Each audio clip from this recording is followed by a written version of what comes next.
देखिए जो अबू करतार है, उसको हाफिज सईद ने बनाया था कि जो चीजें हुई थी जम्मू एंड कश्मीर में, अभी खास करके इंक्लूडिंग जो कठुआ में हुआ या रियासी के अंदर में हुआ, सारा में उसका हाथ था। फिर उसने हाथ खड़े कर दिए कि अब नहीं कर पा रहे हैं, क्योंकि हमारी इतनी ज्यादा हम एक्टिव हैं वहां पर, हमारी सिक्योरिटी फोर्सेस जो कि कन्वेंशनल तरीके से चीजों को करती है, तब उसको बॉम्ब अप कर देते हैं, फिर उधर से लगाते हैं। तो ये एक तरह का प्रेशर टैक्टिक्स है कि यदि आप नहीं करेंगे तो आपको बम अप कर देंगे, दूसरे तंजीमों का नाम ले लीजिए। अभी उन्होंने नैरेटिव, इंडिया की नैरेटिव खत्म हुई, क्योंकि डिफीट आप लोगों ने किया। बार बार आप जब डिबेट करती हैं, पाकिस्तान से लोग आते हैं, हम लोग करते हैं, सिबाज साहब उसको उनको ये करते हैं, काउंटर करते हैं, तब वो डिफीट हो गए। वो narrative false, malicious, anti India propaganda zero हो गया, क्योंकि सबने उनको बता दिया कि नहीं है। तभी नया प्रोपेगेंडा ये मान के चलिए, ये आईएसआई अभी ये डिफीट हो रही है इनकी।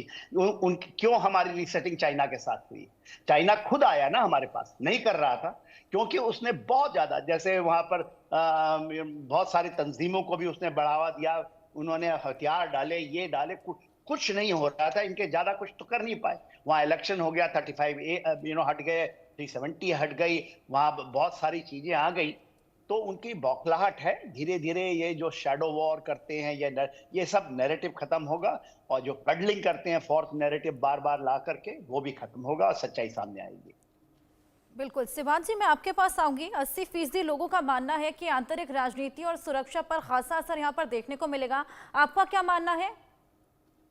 तो आपको ये समझना पड़ेगा कि जो दोनों ये पार्टियां हैं, जो लश्कर तौबा और जैश ए मोहम्मद, ये कहीं ना कहीं इंटरनल पॉलिटिक्स में भी इन्वॉल्व हैं पाकिस्तान के। अगर आप लश्कर तौबा देखें, हाफिज सईद है, वो एक जमात उल दावा जिसको वो बोलते हैं कि एक प्रकार से वो आपकी चैरिटेबल ऑर्गेनाइजेशन है। वो चैरिटेबल ऑर्गेनाइजेशन ही वो फंड कलेक्ट करती है आईएसआई के लिए, ड्रग्स का पैसा आता है, वो लोगों को प्रेशराइज करके फंड लेते हैं, और उसको जमात उल दावा इन्होंने नाम दे दिया। और इसके बाद इन्होंने ट्राई किया इलेक्शन लड़ने के लिए भी।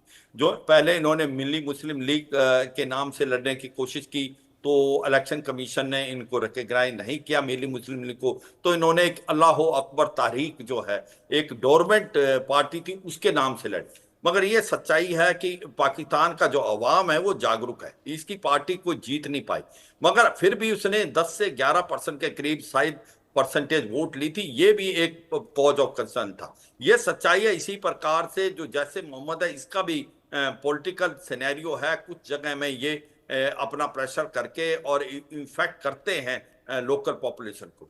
मगर आपको ये समझना पड़ेगा, ये सच्चाई है कि ये इतने बड़े अभी तक नहीं हुए हैं कि ये आईएसआई से बाहर निकल जाए। ये काम तो अभी भी आईएसआई जो बोलती वही करेंगे। हाँ, मैं मानता हूं जो तहरीक तालिबान पाकिस्तान है वो भी आईएसआई ने क्रिएट की थी, आज वो उन्हीं के अगेंस्ट होगी। पर अभी भी जैसे मोहम्मद और लश्कर तौबा, इनका इस्तेमाल जो आईएसआई भारत के विरुद्ध करती है, और भारत को जब भी ये भेजना चाहते हैं उसी हिसाब से हो रहा है इनका काम। और इनका जो फंडिंग है वो ज्यादातर पाकिस्तान की आईएसआई करती है, इसमें भी कोई शक नहीं। अब जो बात आती है कि ये जो आतंकवादी मारे जा रहे हैं, जैसे अबू काटल को मारा गया, अब कारी अब्दुल रहमान को मारा गया, कि इसको मार कौन रहा है? 15 से 20 आतंकवादी लास्ट 2 साल में मारे गए हैं। और कहीं ना कहीं उसकी उंगलियां उठती हैं कि कभी रॉ की तरफ बोलते हैं, कभी बोलते हैं कि अभी मैं इस बात से सहमत हूं कि ये इंटर गैंग राइवलरी भी बता दिया, और वो हो सकती है। मगर ये भी सच्चाई है कि जो आईएसआई है वो इनको जान के मरवा रही है, क्योंकि अब उसको लगता है ये आउटलिव कर चुके हैं यूटिलिटी, ये हमारे काम के हैं नहीं। अगर ये पकड़े गए तो फिर ये सारे के सारा कुछ बीन्स दे देंगे, ये खबर दे देंगे। तो इनको धीरे धीरे आईएसआई खुद ही नॉक ऑफ करा रही है, और फिर एक एजेंडा बना देती है कि हो सकता है इंटर गैंग राइवलरी ने मार दिया, भारत की जो रॉ है वो इसको करा रही है। ये भी पॉसिबल है, क्योंकि जिस प्रकार से ये मारे जा रहे हैं और उसके बाद वो पकड़ा कोई नहीं गया आज तक। ये कहीं बार तो हो नहीं रहा, फॉरेन कंट्री में, पाकिस्तान में ही हो रहा है। क्यों नहीं पकड़े जाते जो इनको मार के जाते हैं? इसका मतलब कहीं ना कहीं पाकिस्तान की आईएसआई इसमें इन्वॉल्व है, वो चाहती है कि किसी तरीके से इनको बम्प। अब आती है हाफिज सईद और मसूद अजहर कहाँ हैं? क्या उनको भी आईएसआई मरवा देगी? कोई नहीं कह सकता। आज की तारीख में हाफिज सईद और मसूद अजहर आईएसआई ने छुपा रखा है, ये उनकी शरण में है, उनकी प्रोटेक्शन दे रहे हैं। मगर ये भी सच्चाई है कि वो धीरे धीरे वो आउटलिव्ड हो चुके हैं यूटिलिटी, और आईएसआई कुछ भी करा सकते हैं क्योंकि बहुत प्रेशर है आईएसआई पे।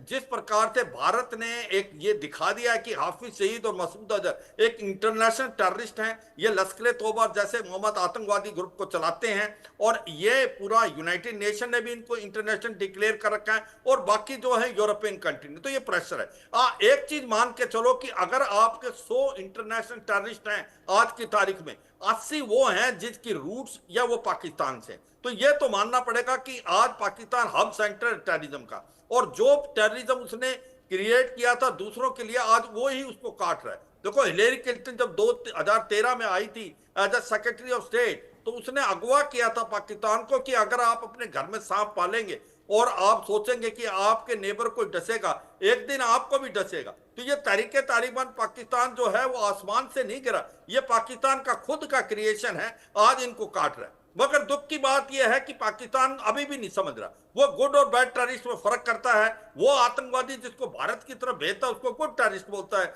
लश्कर तोबा जैसे मोहम्मद, और जो आतंकवादी इनको काट रहा है उसको बैड टेररिस्ट बोलता है, तहरीके तालिबान पाकिस्तान जैसे। बीएलए को हम फ्रीडम फाइटर सोचते हैं, इसमें कोई नहीं। जो बलूचिस्तान के अंदर जो हो रहा है वो एक प्रकार फ्रीडम स्ट्रगल है। बलूचिस्तान कभी भी पाकिस्तान का हिस्सा नहीं बनना चाहता था। 1948 में इन्होंने जबरदस्ती इसको एक प्रकार अपने कब्जे में डाला है। तो वहां पर जो फ्रीडम मूवमेंट चल रही है, इंशाअल्लाह आने वाले समय में वो सक्सेसफुल होंगे और पाकिस्तान से बलूचिस्तान अलग होगा। तो मैं यही कहूंगा कि पाकिस्तान की आईएसआई जो गेम दूसरों के लिए खेल रही थी, आज मुझे लगता है पाकिस्तान उसका शिकार हो गया।